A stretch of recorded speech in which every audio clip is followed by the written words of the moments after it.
are you reading the inflation data that we got this week? Well, the data was high. We knew it was going to be high, so it wasn't that surprising. Oil and or energy and food was going to drive the headline numbers up.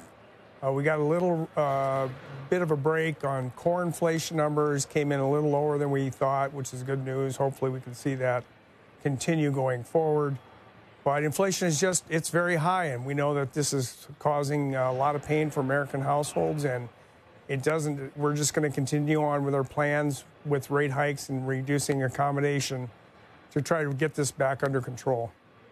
You mentioned the core inflation number. The monthly gain was less than it had been, and it sparked this whole debate over whether inflation has peaked. What do you think? Yeah, I mean, that's kind of what I'm forecasting, is that this is pretty much the peak. It's going to start coming down. That was what I had in my SEP going forward for the second half of the year. Inflation would start to come back down as rate hikes started having a bite on the economy in terms of demand, and that was going to put some downward pressure on prices. We're already seeing some oil prices retreating back from where they were from the invasion of Ukraine. So I think we might be at the peak, and that we'll start seeing some relief on this in the next coming months. But it doesn't relieve us of our job to, remove accommodation and get inflation down. So on that note, you put out there that you were looking at a potential double or 50 basis point hike in May. Are you still there? And do you think that we're going to require more than one 50 basis point hike?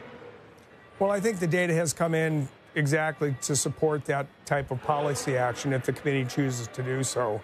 It gives us the basis for doing it. I have said before, I prefer a front-loading approach, so a 50 basis point hike in May would be consistent with that, and possibly more in June and July. How many is it going to take to get inflation down? Well, I think we want to get to above neutral, certainly by the later half of this year, and we need to get closer to neutral as soon as possible. Now, we have talked up rates. The market rates have gone up quite a bit since December, even though we haven't actually moved the policy rate. That's all because of our forward guidance to drive up rates. And it's worked. I mean, look at mortgage rates. They're up almost 200 basis points since December, and I think it's starting to show in the housing market.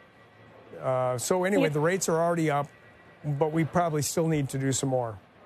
You think housing is slowing? Because I don't know, we keep hearing, first of all, prices are through the roof, and there are concerns that they're not going to come down as a result of lower demand because there's just not enough supply. And so you're going to get into this sort of stagflationary environment in sectors of the economy like housing.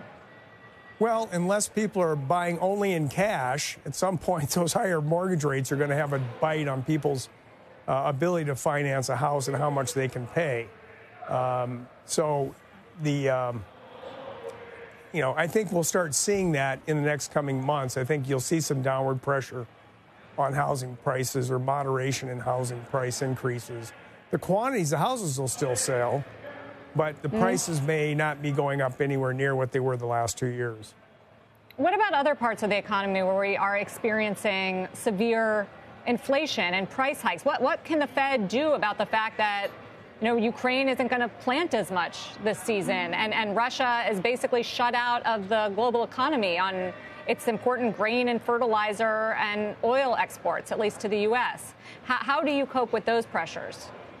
Yeah, so that's the thing. We can't really fix these supply chain problems that are out there.